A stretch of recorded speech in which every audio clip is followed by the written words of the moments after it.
Welcome back to the morning show here on Arise News. It's time now to review headlines on today's newspapers with the Ombudsman of This Day, an Arise Media Group and This Day Newspapers Limited Group Executive Director Kayode Komolafe. Good morning, Oji. Good morning, Steve. And good morning, Shay. Tell me we're going to be matching today. All right, we'll go into the review of the papers. And of course, we start with This Day.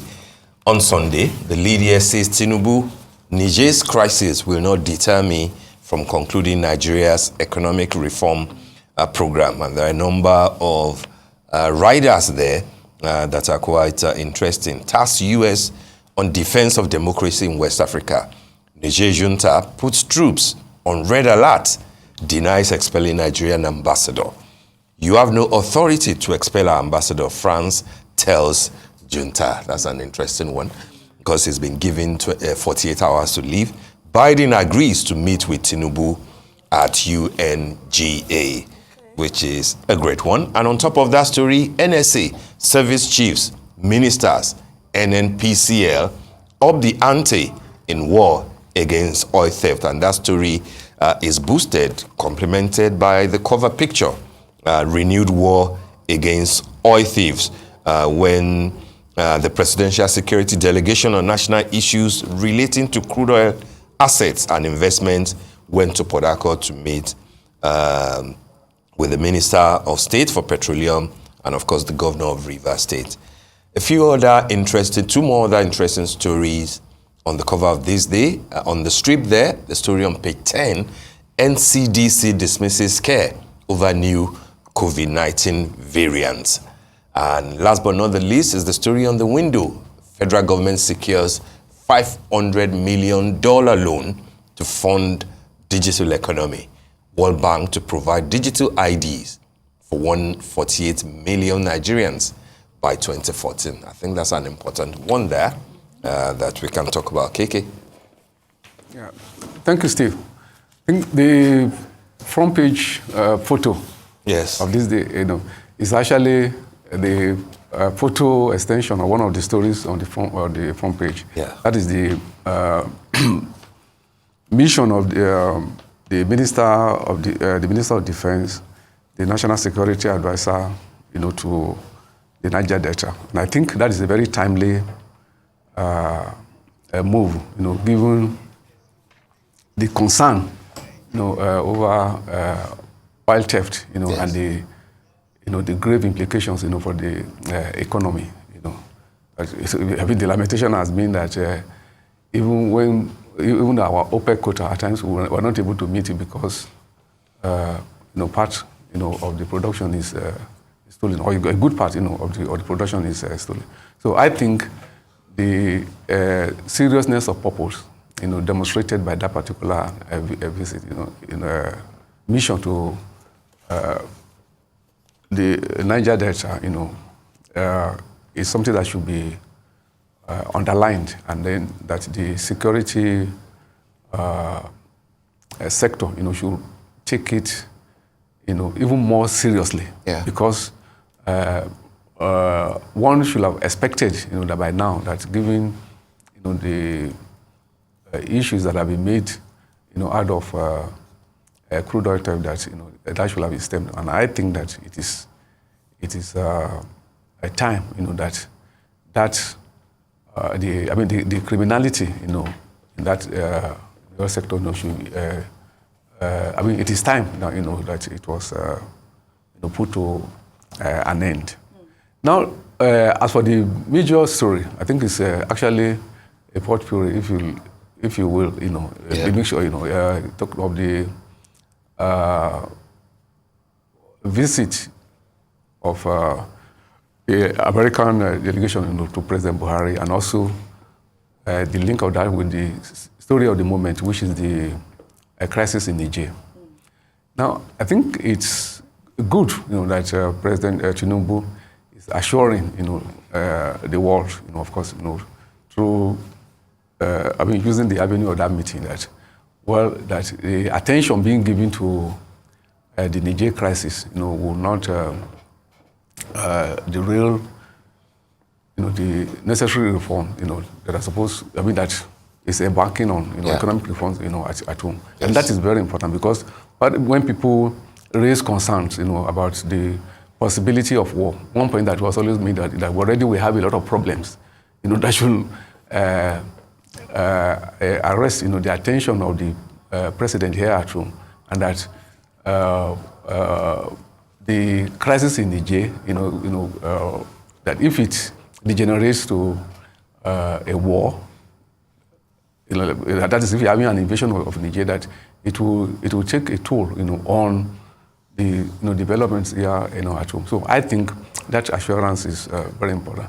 And one other interesting thing then that you should also highlight is the proposed meeting between President Tinubu and President Biden at the United Nations General Assembly. I think this is significant because if you remember, immediately after the election, a lot of issue was made out of whether America should congratulate Tinubu for his election and the rest, And then what particularly interesting was that the way the matter was being put, it was as if congratulations from America or from anywhere is a necessary condition to validate our election. I always wonder that to me, that sort of neo-colonial mentality, should, You always talk about that. Yes, I agree with you. Colonial mentality. If we have problems with our election, we'll solve it. But the situation whereby you now say that, okay, because if you do get a call from London, but you can't blame them, which will be the reason why they are celebrating the fact that Minister Biden is meeting with our president now. I'm trying to say that that for our election, whatever we do, we don't need any external validation. Even after the election, I'll put to it. But then, for those who need that, maybe by the time Tinubu meets Biden, that requirement, will have been met. All right. The story of Okay, do you want to quickly touch on that? Yes. 500 million. I think it's I think it's a very significant one. For the digital economy. Yes. I think it would be, if that could be accomplished, to have 148 million Nigerians, having a digital ID. I think it's very significant because in all the steps being taken within the economy, I think the question of identity management always comes from if you want to have a program to execute, the problem will be how do you know those, the targets, how do you identify? So I think if you have this kind of, the digital basis, being established, it will help in the implementation. That's fine. I mean, next year. That's a good time as well, seeing as we now have Bosun Tijani as the Minister of Communications and Digital Economy, and what he's been able to do with CC Hub. So, he's the one that announced that 500 million. Exactly. Yes. So it definitely comes at the right time. I'm looking forward to what he does. I agree with that. It will be a good thing for World Bank to have us counted, give us digital ID if we can count ourselves, by way of census. All right, so let's do this style. Yes, if you can pull up this day's style, the cover picture there. President Tinubu's female ministers balancing the scale. You know that we have been advocating for more women. 35% affirmative action. It's good to see all these women on the cover of this day's style. We have Uju Kennedy Ohane, we have Lola Adejon, we have Betta Edu, we have Maria Mahmood, we also have Nkiru Onyejo Cha, we have Doris Anete, and we have Iman Suleiman Ibrahim, and of course Hanatu Musanwa, who we talked about earlier today, and we talked about the fact that she's still a serving member of the Youth Corps, but actually she has finished her service. She's just waiting for a discharge. The fact that the Constitution, whether it's she has finished her service. Yes, that's a new one, right? The news is that she has actually finished. She's waiting to be discharged. She has a few. They gave her 5 months extension, but the main point is the fact that the Constitution, like we discussed earlier. Yes. You don't need NYSC certificate to become a minister. That is the precedent that that the lawyers are arguing at this point. We won't be authoritative about that, but well, let's see well, how that's it is the argued. story on this day.